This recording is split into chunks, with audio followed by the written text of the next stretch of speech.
sholat, tapi pikiran melayang. Begini jawaban Rasulullah yang menggetarkan hati.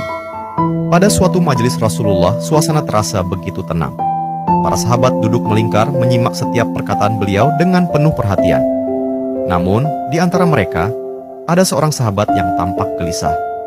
Jemarinya saling menggenggam, matanya menunduk, dan napasnya terasa berat.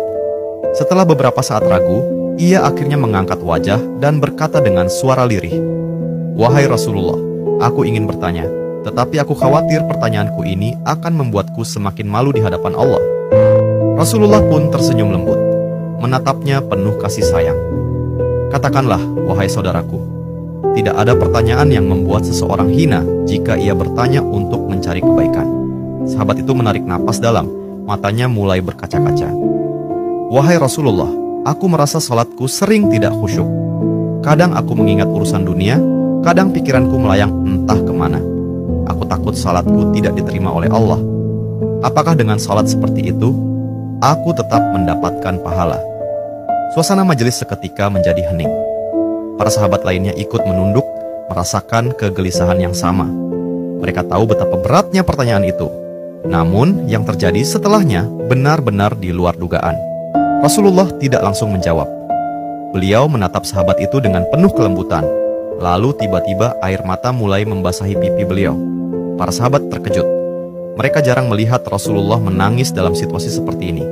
Dengan suara bergetar, beliau berkata, "Demi zat yang jiwaku berada di tangannya, sungguh setan tidak akan pernah berhenti berusaha mencuri bagian dari sholat seorang hamba hingga ia teralihkan.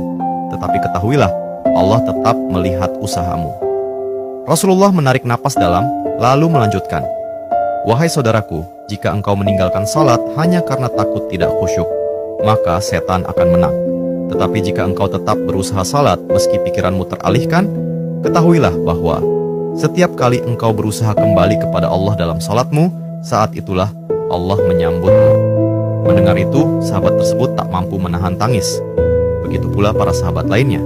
Kemudian Rasulullah melanjutkan dengan penuh kelembutan, "Bayangkan seorang ibu yang melihat anaknya berjalan ke arahnya, tetapi anak itu sering jatuh dan tersandung. Apakah sang ibu akan marah? Tidak.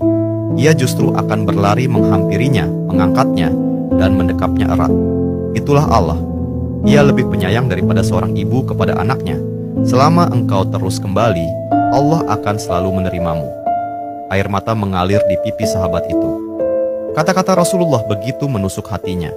Sejak hari itu, ia tidak lagi putus asa dalam sholatnya.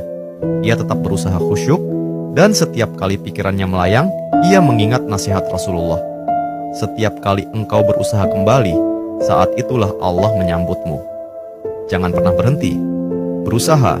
Jika kisah ini membuka wawasan kita, yuk berbagi. Biar banyak yang tercerahkan. Setiap satu kebaikan dibalas Allah 10 kali kebaikan. Barokallah forever. Amin ya Rabbal Alamin ya Mujibas Sailin.